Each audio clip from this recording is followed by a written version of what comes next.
وہ پارٹنرشپ والے چکر چ پیندا پر لک لکا کے وہ کہتا ہے کہ ساڈی بوڈی نوں بھی نہ پتہ لگے بھن نوں بھی نہ پتہ لگے ماں پیو نوں بھی پتہ نہ لگے تے بس فلانی بھی میرے نال پھس جائے تے فلانی بھی پھس جائے. یہ اگر آپ مرد ہیں اور دیکھ رہے ہیں تو آپ جان لیں گے کہ میں جو کہہ رہا ہوں وہ غلط بات نہیں کہہ رہا. یہ ہر پاکستانی اور انڈین جو ہے مرد اس کے دل میں یہ خواہشیں موجود ہیں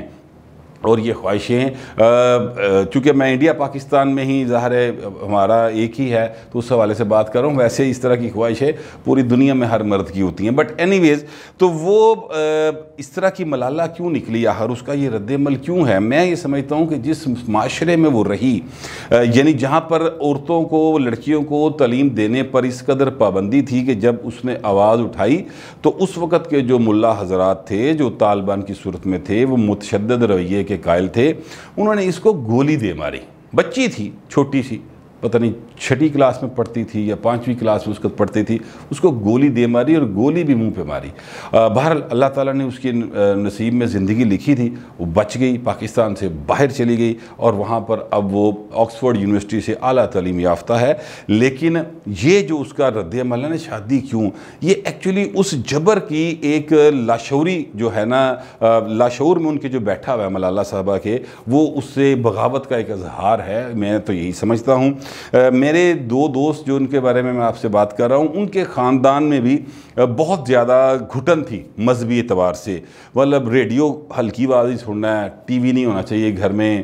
بچیاں جو ہیں وہ سر پہ دوپٹہ لے کے پھریں گی اور جناب اگر کوئی بچی پڑھنے جائے گی تو ساتھ بھائی چھوڑنے جائے گا یا باپ چھوڑنے جائے گا. بچی اکیلی گھر سے باہر نہیں نکلے گی. اس طرح کی بہت زیادہ گھٹن زدہ ماحول تھا گھر کا. اس کا نتیجہ کیا نکلا؟ وہ دونوں احباب جن کا میں ذکر کر رہا ہوں نام میں اس لیے نہیں لوں گا کیونکہ وہ بہت زیادہ معروف لوگ ہیں اور میں نہیں چاہتا کہ ان کی زندگیاں خطرے میں ہیں. تو وہ پھر باقاعدہ متنفر ہو گئے مذہب سے مکمل طور پہ متنفر ہو چکے ہیں اور انہوں نے اپنی زندگی کو ایک قسم کا مادر پدر آزاد کر لیا. اگرچہ وہ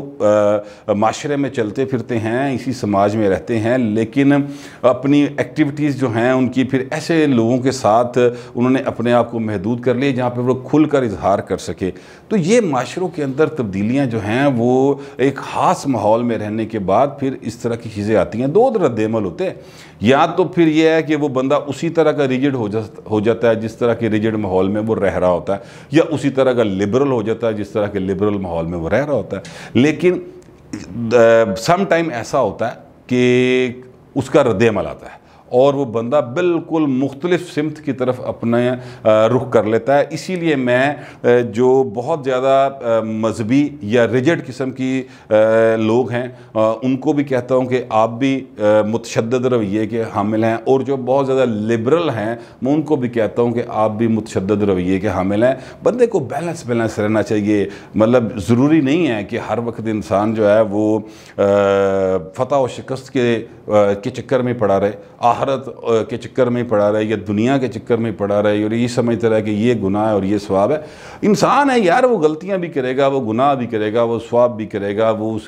اس کے ہاتھوں سے اچھے کام بھی ہوں گے برے کام بھی ہوں گے. تو لوگوں کو ان کی اچھائیوں اور برائیوں کے ساتھ زندہ رہنے کا موقع ملنا چاہیے. یہ میرا خیال ہے. ہو سکتا ہے آپ اس پہ اتفاق نہ کرتے ہوں لیکن ملالہ یوسفزئی جو ہے وہ ایک دفعہ پھر متنازع ہے اور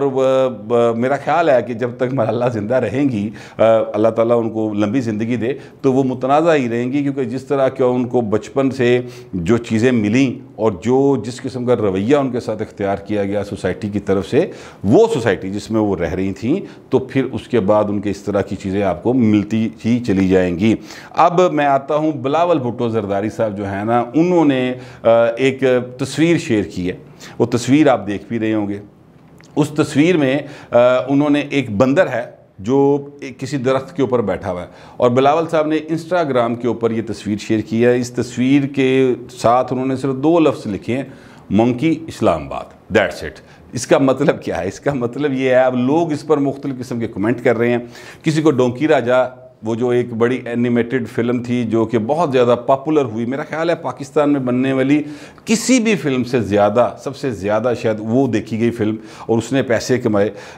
وہ اینیمیٹڈ فلم جو ہے وہ 2018 کے انتخابات سے پہلے آئی تھی، اور جو مسلم لیگ نون کے لوگ تھے یا جو عمران خان کے مخالفین تھے، انہوں نے وہ ڈونکی راجا کو، ڈونکی کنگ کو عمران خان سے کہا تھا کہ یہ ایکچولی عمران خان کو اس میں دکھایا گیا۔ ظاہر ہے وہ سیاسی مخالف ہیں تو وہ اس طرح کی بات کریں گے۔ اب یہاں پر جب بندر اسلام آباد کا کیپشن کے ساتھ وہ لکھا گیا ہے تو پھر اب یہاں پر جو عمران خان کے مخالفین ہیں وہ یہ سمجھ رہے ہیں کہ یا کہہ رہے ہیں کم از کم کہ بلاول بھٹو نے ایکچولی یہ جو بندر کی تصویر لگائی ہے یہ انہوں نے پرائم منسٹر آف پاکستان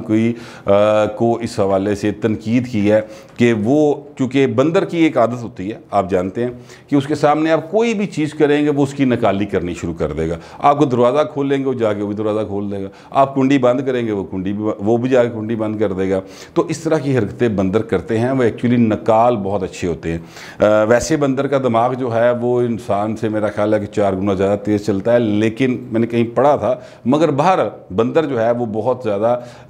ذہین جانور ہے۔ اب لوگ یہ کہہ رہے ہیں اور وہ پھر جو مسالے دینے والے ہیں وہ کہتے ہیں کہ دیکھیں یہ چونکہ عمران خان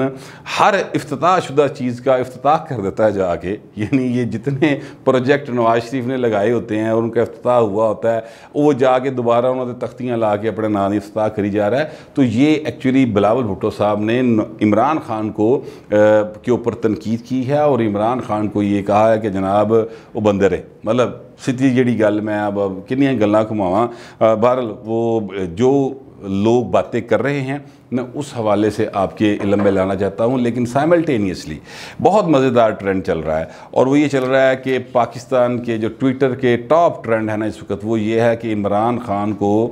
دنیا کے 100 خوبصورت ترین مردوں میں شمار کیا گیا ہے، بلکہ وہ پہلے نمبر پہ چل رہے ہیں اس وقت کہ جناب وہ سب سے خوبصورت مرد جو ہیں۔ اچھا عمران خان میرا خیال 66 آئی تھنک اگر میں غلط نہیں ہوں تو، اور وہ اس عمر میں بھی لوگ ان کو ہینڈسم مانتے ہیں۔ ویسے وہ جوانی جپائی ہینڈسم ہی ہوندا سی لیکن کافی ہینڈسم تھے، لیکن اب بہرحال وہ اس عمر کے حصے میں لوگ ان کو ہینڈسم مانتے ہیں تو لوگوں کی مرضی ہے۔ مگر میرا مسئلہ یہ ہے کہ نہ مجھے بلاول بھٹو کے بندر سے کوئی مسئلہ ہے، نہ مجھے اس تصویر پہ کوئی حیرانی یا پریشانی ہوئی ہے، نہ ہی اس سے مجھے کوئی فائدہ ہو رہا ہے، اور نہ ہی مجھے عمران خان کے خوبصورت ترین، کائنات کے خوبصورت ترین مرد ڈکلیئر کر دیں جناب ان کو، ہمیں کوئی فرق نہیں پڑتا۔ آپ کہہ دیں کہ جناب ان سے اچھا جو ہے وہ کوئی ذاتی حیثیت میں انسان ہے ہی نہیں 8 ارب انسانوں کے اندر، کوئی فرق نہیں پڑتا۔ پاکستان کے لوگوں کو اس بات سے کوئی فرق نہیں پڑتا، اور اس سے زیادہ کوئی آپ انتہائی بدصورت انسان وزیر اعظم بن جائے لیکن کام اس کے اچھے ہوں، عوام کے لیے اچھا ہو، وہ مہنگائی کو کنٹرول کرے، وہ تعلیم کو مفت اور عام کرے، وہ ہیلتھ کو مفت کرے، ریاست کی ذمہ داری کو جو ہے آئین میں لکھی اس پہ پورا کرے، تو پائے نا سانو وہی چنگا، سانو کام پیارا چم نہیں پیارا۔ یہ جو ٹویٹر پہ لوگ بیٹھ کے عمران خان کو ہینڈسم ڈکلیئر کر کے ایشوز سے توجہ ہٹانے کی کوشش کر رہے ہیں، یہ بالکل ایک ایسی کوشش ہے جیسے آپ بھوکے کو کہیں، وہ کہیں مجھے بھوک لگی تو آپ اسے کہیں کہ دیکھیے عمران خان کڈا سونا، وہ دے سونے ہونا دی بھوک تھوڑی مر رہی ہے۔ بھوک کا جواب صرف روٹی ہوتا ہے یا گولی ہوتا ہے، اور گولی پھر یہ حالات پہ ڈیپینڈ کرتا ہے کہ بھوکا مارے گا یا سرمایہ دار مارے گا، لیکن بھوک کا جواب ایکچولی اور پازیٹیو جواب روٹی ہوتا ہے۔ لوگ خان صاحب بھوکے پہ مار دینے، یہ جڑے تسی 2 نمبر یہ ٹرینڈ چلائے ہیں نا، اب خان صاحب کا اگر آپ ٹویٹر اکاؤنٹ چیک کریں تو وہ خان صاحب کوئی چیز ٹویٹ کریں گے تو ایسے ٹکا ٹک لائک اور وہ ری ٹویٹ آنے شروع ہو جائیں گے کہ ایسے لگتا ہے جیسے کوئی مشین چل رہی ہے، وہ ایکچولی مشین ہی چل رہی ہوتی ہے۔ وہ کئی مشیناں جڑیاں اس کام تے لگی ہوندی ہیں، پہلے بتا دی جاتا ہے کہ انہوں نے اب ٹویٹ کرنا ہے تو مشیناں ریڈی ہو جاندیاں اور اس کے بعد مشیناں ٹر پیندیاں نے، ٹھیک ہے۔ ٹویٹر کی حد تک اگر دیکھا جائے یا سوشل میڈیا کی حد تک دیکھا جائے تو عمران خان جو ہے نا وہ قائد سب سے زیادہ پاپولر ہے پاکستان کے اندر، ٹھیک ہے، اور پھر تو وہ اتنے مقبول ہیں کہ جناب ان کا کبھی اقتدار ختم ہی نہیں ہوگا، وہ تب تک زندہ رہیں گے تب تک وہ وزیر اعظم رہیں گے، لیکن حقیقت اس سے بالکل مختلف ہے۔ آٹا 80 روپے کلو ہے پائیں، چینی 110 روپے کلو ہے، لہٰذا لوگ جو ہیں نا وہ زندہ لوگ یہاں پہ بیٹھے ہیں، مشینیں نہیں، 22 کروڑ زندہ انسان ہیں، یہ مشینہ نہیں ہے خان صاحب جڑی سی لائیاں ٹویٹر تے جڑے تانوں عارضی طور تے دسی جا رہی ہیں کہ تسی بڑے زبردست ہو، تسی بڑے سونے ہو۔ سونا ہوئے گا بھائی تو کام سونے کر، ہمارا مسئلہ یہ ہے کہ کام اچھے کرے، ہمارا مقصد یہ نہیں ہے کہ آپ کی شکل کس سے ملتی ہے۔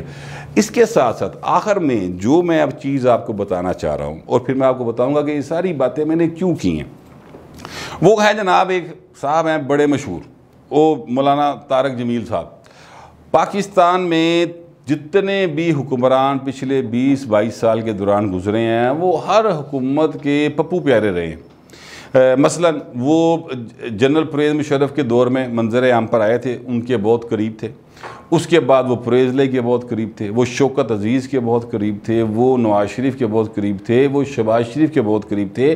حد یہ تھی کہ جس دور میں پاکستان کے اندر دہشت گردی کی بہت زیادہ فضا تھی اور 2-4 واقعات ایسے ہوئے کہ جو ہماری پولیس فورس ہے اس میں سے ایسے نوجوان پولیس والے نکلے جن کے بارے میں اطلاع تھی کہ یہ دہشت گرد حملے کر سکتے ہیں یا دہشت گردوں کے ساتھ ملے ہوئے ہیں، وہ گرفتار بھی ہوئے، سزائیں بھی بعد ازاں ہوئیں۔ تو پھر اس کے بعد شہباز شریف صاحب نے مولانا طارق جمیل صاحب کو باقاعدہ ہائر کیا، باقاعدہ ہائر کیا کہ وہ پولیس اکیڈمیز میں جا کے جو نوجوان پولیس والے پاس آؤٹ کریں گے ان کو لیکچر دیا کریں گے کہ اصل اسلام کیا ہے، ٹھیک ہے۔ یہ مولانا طارق جمیل صاحب ہیں جو دنیا کو اسلام کی بارے میں بتاتے ہیں۔ اب ان کا ایک بیان سامنے آیا ہے، میری نظر میں تو بڑا عجیب سا ہے، آپ کا پتہ نہیں کیا خیال ہوگا۔ انہوں نے کہا جی میں کاروبار کر رہا ہوں آخرت کے لیے، آخرت کے لیے وہ دکانیں کھول رہے ہیں جناب، لاہور میں بھی ان کی آؤٹ لیٹ کھل گئی ہے، ٹھیک ہے، اور ساتھ جس قسم کے وہاں پہ سٹیچوز کھڑے ہیں خواتین کے، آخرت کا تو مجھے پتہ نہیں، شاید وہ حوراں دس رہے ہیں جتنی ہوں لگیاں، مجھے نہیں پتہ، ویسے میرا اپنا آپ دیکھ لیں، وہ ٹویٹر کے اوپر ہے، میں نہیں دکھا سکتا وہ بولے آپ کو، وہ آپ دیکھ لیں کس طرح کی وہ سٹیچوز وہاں پہ لگائے ہوئے ہیں انہوں نے۔ تو وہ آخرت کا کاروبار وہ کہتے کرے، آخرت کا کاروبار تو یہ ہے کہ آپ کے پاس جو ہے اللہ کی راہ میں دے دیں، یہ آخرت کا کاروبار ہے، جتنی کی مجھے سینس ہے، جس کا جتنا بھلا کر سکتے ہیں کرتے چلے جائیں،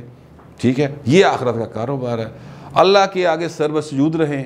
اور اس کی یاد جو ہے وہ آپ کے عمل سے ظاہر ہونی چاہیے، صرف زبان سے نہیں، عمل سے ظاہر ہونی چاہیے، یہ آخرت کا کاروبار ہے۔ میری تو یہی سینس ہے کہ جو آپ کے پاس ہے، کوئی بھی آپ کے پاس مدد لینے آئے آپ اس کی مدد کر دیں، جو کچھ بھی آپ کر سکتے ہیں انسانیت کے لیے وہ کر دیں۔ میری نظر میں تو آخرت کا کاروبار یہی ہے۔ لیکن مولانا طارق جمیل صاحب ہے نا، ان کا آخرت کا کاروبار ہے کہ کراچی بھی آؤٹ لیٹ کھولی، لاہور بھی کھولی، کسی دن پائے نے چیچو کی ملیاں بھی کھول دینی جا کے، ٹھیک ہے، اور پھر اس نے کہنا ہے کہ میں آخرت کا کاروبار کر رہا ہوں۔ اللہ ہی جانے کون بشر ہے کہ یہ کس طرح کا کاروبار ہے۔ یہ ساری کی ساری خبریں سنانے کا مقصد میرا آپ کو یہ تھا کہ پاکستان کے اندر بھوک بھی ختم ہو گئی، تعلیم بھی فری ہو گئی اور